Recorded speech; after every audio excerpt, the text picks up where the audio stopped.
வணக்கம். நீங்க எங்ககிட்ட ஒரு அறிவியல் பாடப்புத்தகத்தோட பகுதிய ஷேர் பண்ணிருக்கீங்க. அணுக்கள், மூலக்கூறுகள்னு நம்மள சுத்தி இருக்கிற எல்லா விஷயங்களோட அடிப்படைய பத்தி இது பேசுது.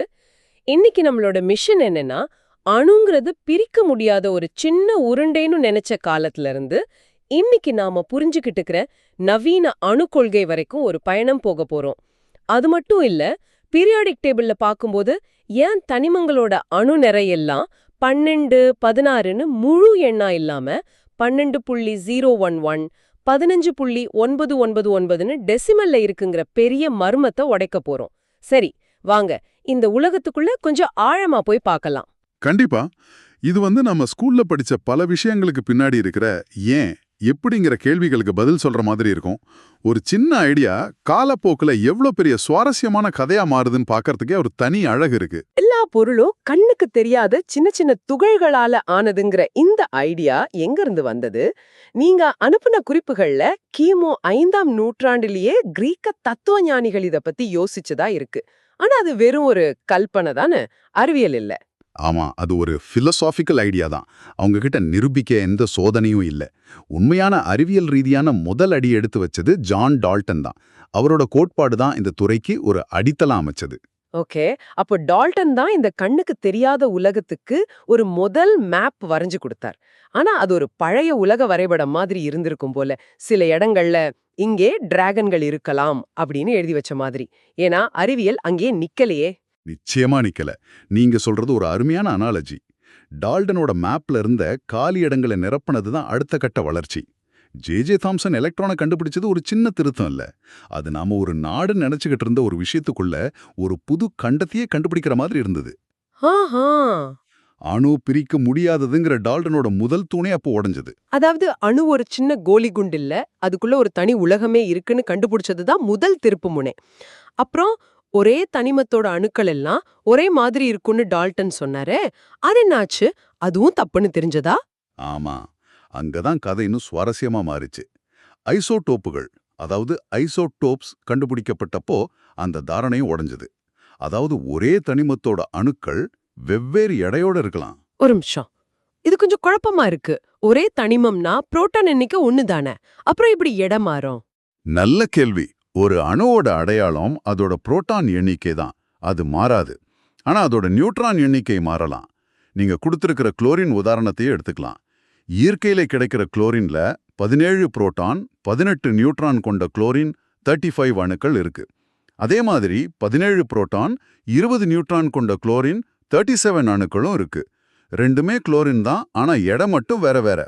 இத டால்டன் கற்பனை செஞ்சு கூட பார்த்திருக்க முடியாத ஒரு விஷயம். அப்போ ஒரே குடும்பத்துல ஆனா வேற வேற எடையில இருக்கிற அண்ணன் தம்பி மாதிரி. இதுக்கு நேர்மாறாவும் ஒரு விஷயம் இருக்குமே. அதாவது வேற வேற தனிமங்களோட அணுக்கள் ஒரே எடையோட இருக்கலாம். அது ஐசோபார்னு சொல்லப்படுது. மிகச் சரியா சொன்னீங்க. இது அந்த கதையோட இன்னொரு ட்விஸ்ட். ஆர்கான் தனிமத்தை எடுத்துக்கிட்டா அதுல 18 புரோட்டான், 22 நியூட்ரான் இருக்கு. நிறை எண் 40. கால்சியத்தை எடுத்துக்கிட்டா அதுல 20 புரோட்டான், 20 நியூட்ரான் இருக்கு. அதோட நிறை எண்ணும் 40. ரெண்டும் வேற வேற தனிமங்கள், ஆனா எடை மட்டும் ஒண்ணு. இதுவும் டால்டனோட வெவ்வேறு தனிமங்கள் வெவ்வேறு மாதிரி இருக்குங்கிற விதியை கேள்விக்குள்ளாக்குச்சு. ஓகே, அணுக்கள் ஆக்கவோ அழிக்கவோ முடியாதுன்னு டால்டன் சொன்னாரு. ஆனா இன்னைக்கு நாம அணு உலையில செய்யறது அதானே? எக்ஸாக்ட்லி. செயற்கை மாற்று தனிமமாக்கல், அதாவது ஆர்டிஃபிஷியல் டிரான்ஸ்மியூட்டேஷன் மூலமா ஒரு தனிமத்தை இன்னொரு தனிமமா மாத்த முடியும். இது ஒரு காலத்துல ரசவாதிகளோட கனவா இருந்துச்சு. ஆனா அது நவீன அழிவியல்ல சாத்தியமாச்சு. கடைசியா ஒரு முக்கியமான திருத்தம். சொல்லுங்க. டால்டன் அணுவை ஒரு நிறை கொண்ட பொருளா மட்டும் பார்த்தார். ஆனா ஐன்ஸ்டீன் E = mc² சமன்பாடு மூலமா நிறைங்கிறது சும்மா ஒரு எடை இல்ல, அது ஆற்றலோட இன்னொரு வடிவம்னு சொன்னார். ஆஹா, அதாவது அந்த சின்னஞ்சிறிய அணுவோட நிறையில பிரபஞ்சத்தையே இயக்கக்கூடிய ஆற்றல் ஒளிஞ்சிருக்குன்னு சொன்னார். ஆமா, அந்த ஐசோடோப்புகளுக்கு நடுவுல இருக்கிற அந்த சின்ன எடை வித்தியாசம் கூட வெறும் நம்பர் இல்ல, அதுக்குள்ள ஒரு பெரிய ஆற்றல் அடங்கியிருக்கு. இதை ஞாபகம் வச்சுக்கோங்க. நாம கடைசியில இங்க தான் திரும்பி வரப்போறோம். ஆக நவீன அணுக்கொள்கைங்கிறது டால்டனோட அடித்தளத்துல பல புதிய கண்டுபிடிப்புகளால செதுக்கப்பட்ட ஒரு முழுமையான சித்திரம். இதுவே ஒரு பெரிய கதை மாதிரி இருக்கு. ஆனா இது எனக்கு ஒரு நடைமுறை சிக்கலை கொண்டு வருது. ஒரு அணு கண்ணுக்கே தெரியாத அளவுக்கு சின்னது. அதை எப்படி எடை போட்டாங்க? ஏதாவது மைக்ரோஸ்கோபிக் தராசு வச்சிருந்தாங்களா? நல்ல கற்பனை. அப்படி ஒரு தராசு இருந்திருந்தா விஞ்ஞானிகளோட வேலை ரொம்ப சுலபமா இருந்திருக்கும். முடியவே முடியாதுங்கிறதால அவங்க ஒரு புத்திசாலித்தனமான வழியை கண்டுபிடிச்சாங்க. அதுதான் ஒப்பு அணு நிறை, அதாவது ரிலேட்டிவ் அட்டாமிக் மாஸ். ஒப்பு அப்படின்னா ஒப்பிட்டு பாக்குறது. எதோட ஒப்பிட்டாங்க? ஆரம்பத்துல ரொம்ப லேசான தனிமமான ஹைட்ரஜனை ஒரு திட்ட அலகா, ஒரு ஸ்டாண்டர்டா வச்சுக்கிட்டாங்க. ஒரு ஹைட்ரஜன் அணு மாதிரி எத்தனை மடங்கு மத்த அணுக்கள் இருக்குன்னு கணக்கிட்டாங்க. அது ஒரு நல்ல தொடக்கம் தான். ஆனா அதுல ஒரு பெரிய பிரச்சனை வந்தது. என்ன பிரச்சனை? ஹைட்ரஜன் தானே சிம்பிளான அணு. நாம இப்பதான் ஐசோடோப்புகள் பத்தி பேசணும் இல்லையா? ஹைட்ரஜனுக்கு 3 ஐசோடோப்புகள் இருக்கு. சாதாரண ஹைட்ரஜன் 1H1, அப்புறம் டியூட்டீரியம் 1H2, ட்ரைட்டியம் 1H3. இப்போ எந்த ஹைட்ரஜன் ஸ்டாண்டர்டா எடுத்துக்கிறதுங்கிற குழப்பம் வந்தது. இது ஒரு நகர்ந்துகிட்டே இருக்கிற இலக்க குறிப்பாக்குற மாதிரி. அதனால கணக்குகள்ல துல்லியம் போச்சு. சரி. கொஞ்ச காலம் ஆக்சிஜனை பயன்படுத்தினாங்க. இறுதியா கார்பனின் ஐசோடோப்பான கார்பன் 12 திட்ட அலகா ஏத்துக்கிட்டாங்க. ஏன் கார்பன் 12? அதுல அப்படி என்ன ஸ்பெஷல்? அது ஒரு கோல்டிலாக்ஸ் ஸ்டாண்டர்ட் மாதிரி. ரொம்ப லேசாவும் இல்ல, ரொம்ப கனமாவும் இல்ல. இயற்கையில அதிகமா கிடைக்குது, ரொம்ப நிலையானது. அதனால 6 புரோட்டான் 6 நியூட்ரான் கொண்ட கார்பன் 12 அணுவை ஒரு சரியான அளவுகோலா ஏத்துக்கிட்டாங்க. சரி, அப்போ ஒப்பு அணுநிறைங்கிறது? இப்போ ஒரு தனிமத்தோட ஒப்பு அணுநிறைங்கிறது அந்த தனிமத்தோட சராசரி அணுநிறை ஒரு கார்பன் 12 அணுவோட நிறையில 12ல் ஒரு பங்குக்கு எத்தனை மடங்கு இருக்குன்ற விகிதம்தான். இது ஒரு விகிதம்ங்கிறதால இதுக்கு கிராம், கிலோகிராம்னு எந்த அளவும் கிடையாது. இது வெறும் ஒரு எண். ஓகே, இப்ப புரியுது. ஆனா இந்த ஒப்பு அணுநிறைய கிராம்ல சொன்னா அதுக்கு கிராம் அணுநிறைன்னு ஒரு பேர் இருக்கே. கார்பனுக்கு 12 கிராம், ஹைட்ரஜனுக்கு 1 கிராம்னு சொல்றோமே. ஆமா, அது கணக்கீடுகளை எளிமையாக்க விஞ்ஞானிகள் செஞ்ச ஒரு ஏற்பாடு. வேதியியல் கணக்குகள்ல பில்லியன் கணக்கான அணுக்களை கையாளும் போது இந்த கிராம் அணுநிறைங்கிற கான்செப்ட் ரொம்ப உதவியா இருக்கு. சரி, இப்போ நம்மளோட முக்கிய மர்மத்துக்கே வருவோம். கார்பன் 12 திட்ட அலகா வச்சு அதோட மதிப்ப சரியா 12ன்னு நிர்ணயம் செஞ்சா. அப்புறம் ஏன் தனிப்ப வரிசை அட்டவணையில கார்பனோட நிறை 12.011 இருக்கு? அந்த புள்ளிக்கு அப்புறம் வர 0.011 எங்கிருந்து வந்தது?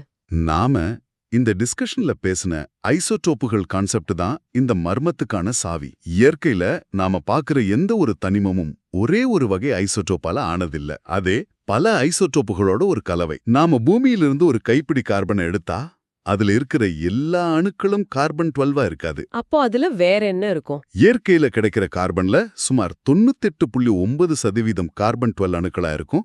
மீதி இருக்கிற 1.1% கார்பன் 13 அணுக்களா, 6 புரோட்டான் 7 நியூட்ரான் இருக்கும். கார்பன் 14லாம் ரொம்ப ரொம்ப குறைஞ்ச அளவுல இருக்கும். அதனால நாம அட்டவணையில பார்க்கிறது ஒரு சராசரி அணு நிறை, அதாவது ஆவரேஜ் அட்டாமிக் மாஸ். ஒரு நிமிஷம், நீங்க சொல்றது சரிதானான்னு பாக்குறேன். அப்போ அட்டவணையில இருக்கிற 12.011ங்கிற எண் நிஜத்துல இருக்கிற எந்த ஒரு கார்பன் அணுவோட நிறையும் கிடையாதா? இது கொஞ்சம் விசித்திரமா இல்லையா? ஒரு சராசரி இந்திய குடும்பத்துல 2.4 குழந்தைங்க இருக்குன்னு சொல்ற மாதிரி. ஆனா எந்த குடும்பத்திலும் 2.4 குழந்தைகள் இருக்க முடியாதே. இது ஒரு மாதிரி தப்பான தகவல் மாதிரி இல்லையா? அருமையான கேள்வி. நீங்க சொல்றது முற்றிலும் சரி. அது ஒரு புள்ளிவிவர சராசரி தான், ஒரு ஸ்டெட்டிஸ்டிக்கல் ஆவரேஜ். ஆனா அது தப்பான தகவல் இல்ல, அது ஒரு மிக மிக பயனுள்ள தகவல். வேதியியல் சோதனைகள்ல நாம ஒரு அணுவை வச்சு வேலை செய்ய போறதில்ல, கோடிக்கணக்கான அணுக்களோட ஒரு கலவையை வச்சு தான் வேலை செய்ய போறோம். அப்போ அந்த கலவையோட சராசரி எடை என்னன்னு தெரிஞ்சுக்கிறது தான் நமக்கு முக்கியம். ஓ, இது ஒரு வெயிட்டட் ஆவரேஜ். ஆமா, வெயிட்டட் ஆவரேஜ். அது கொஞ்சம் விளக்க முடியுமா? நிச்சயம். இப்போ கார்பனுக்கு கணக்கு போடலாம். கார்பன் 12ஓட நிறை 12 AMU. அது 98.90% இருக்கு. கார்பன் 13ஓட நிறை 13 AMU.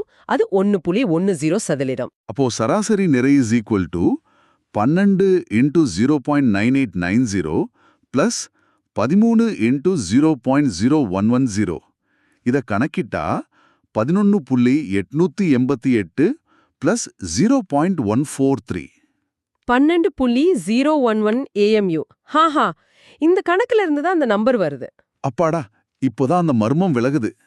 அப்போ தனிம வரிசை அட்டவணைங்கிறது தனி அணுக்களோட எடைப்பட்டியல் இல்ல, அது இயற்கையில கிடைக்கிற தனிமங்களோட சராசரி எடைப்பட்டியல். எக்ஸாக்ட்லி. அதே கதை தான் போரானுக்கும். அது B10 20% மற்றும் B11 80% ஐசோடோப்புகளோட கலவையா இருக்கு. அதோட சராசரி தான் 10.8 AMU.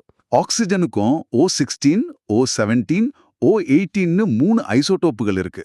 அதுல O16 கிட்டத்தட்ட 99.7% இருக்கிறதுனால அதோட சராசரி நிறை 16க்கு ரொம்ப பக்கத்துல 15.999 இருக்கு. ஓகே, நாம இப்போ தனிப்பட்ட அணுக்களோட அடையாளம், எடை எல்லாத்தையும் புரிஞ்சுக்கிட்டோம். ஆனா நிஜ உலகத்துல மந்த வாயுக்களை தவிர அணுக்கள் தனியா இருக்கிறது இல்லையே, அதுங்க எப்பவுமே கூட்டமா ஒரு குழுவாதான் இருக்கு.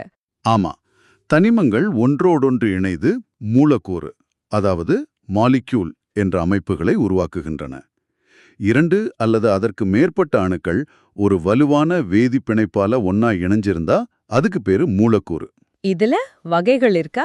முக்கியமா 2 வகையா பிரிக்கலாம். ஒன்னு ஒத்த அணு மூலக்கூறு, அதாவது ஹோமோ அட்டாமிக். இதுல ஒரே தனிமத்தோட அணுக்கள் மட்டும்தான் இருக்கும். உதாரணமா நாம சுவாசிக்கிற ஆக்சிஜன் O2. இதுல 2 ஆக்சிஜன் அணுக்கள் இருக்கு. இன்னொன்னு வேற்றணு மூலக்கூறு, ஹெட்டரோ அட்டாமிக். இதுல வெவ்வேறு தனிமங்களோட அணுக்கள் இணைஞ்சிருக்கும். உதாரணமா நீர் H2O. இதுல 2 ஹைட்ரஜன் அணுக்களும் 1 ஆக்சிஜன் அணுவும் இருக்கு. ஒரு மூலக்கூறுல எத்தனை அணுக்கள் இருக்குங்கிறத அணுக்கட்டு எண், அதாவது அட்டாமிசிட்டின்னு சொல்றாங்க. அப்போ ஆக்சிஜனுக்கு O2, ஓசோனுக்கு O3, நீருக்கு H2O 3. கரெக்டா? மிதச்சரி. இங்க நான் படிச்ச ஒரு வரி என் மூளையை கொஞ்சம் கசக்குது. அதுல எல்லா சேர்மங்களும் மூலக்கூறுகளே, ஆனால் எல்லா மூலக்கூறுகளும் சேர்மங்கள் அல்லன்னு போட்டிருக்கு. தடவை படிக்கும்போது இது ஏதோ புதிர் மாதிரி இருக்கு. சேர்மம், அதாவது காம்பவுண்ட் அங்கிற கிளப்ல சேர என்ன தகுதி வேணும்? இது ஒரு அருமையான கேள்வி. இந்த வேறுபாட்டை புரிஞ்சுக்க ஒரு அனாலஜி பயன்படுத்தலாம். வாகனம், வெஹிக்கிள்ங்கிறது ஒரு பொதுவான சொல். அது மூலக்கூறு மாதிரி. 2 ஒரே மாதிரி மோட்டார் பைக்குகள் ஒன்னா போனா அதை ஒரு வாகன குழுன்னு சொல்லலாம். ஆனா காருங்கிறது ஒரு குறிப்பிட்ட வகை வாகனம். அதுல இன்ஜின், சக்கரம், பாடி மாதிரி வெவ்வேறு பாகங்கள் இருக்கணும். அது சேர்மம் மாதிரி. ஓ, அப்போ ஒரு கார் எப்பவுமே ஒரு வாகனம் தான், ஆனா எல்லா வாகனமும் கார் இல்ல. அதேதான். ஓட்டு மூலக்கூறு எடுத்துக்குவோம். அதுல ஒரே வகை அணுக்கள் தான், அதாவது ஆக்சிஜன் இருக்கு. அதனால அது ஒரு மூலக்கூறு, ஆனா சேர்மம் இல்ல. அது அந்த மோட்டார் பைக் குழு மாதிரி. ஆனா H2Oவை எடுத்துக்கிட்டா அதுல ஹைட்ரஜன், ஆக்சிஜன்னு 2 வெவ்வேறு தனிமங்கள் இருக்கு. அதனால அது ஒரு மூலக்கூறு, அதே சமயத்துல ஒரு சேர்மமும் கூட. அது ஒரு கார் மாதிரி. அப்போ ஒரு சேர்மமா இருக்கணும்னா அதுல குறைஞ்சது 2 வெவ்வேறு தனிமங்களாவது இருக்கணும். கரெக்ட். சூப்பர். இப்போ அந்த புதிர் அழிந்துடுச்சு. ஆக இந்த ஒட்டுமொத்த பயணத்தையும் திரும்பி பார்த்தா அணுங்கிறது ஒரு பிரிக்க முடியாத கோழிகுண்டுங்கிற டால்டனோட எளிய பார்வையிலிருந்து ஆரம்பிச்சு அதுக்குள்ள ஒரு பிரபஞ்சமே இருக்குன்னு பார்த்தோம். ஒரே தனிமத்திலேயே வெவ்வேறு எடை கொண்ட ஐசோடோப்புகள் இருக்குன்னு புரிஞ்சுக்கிட்டோம்.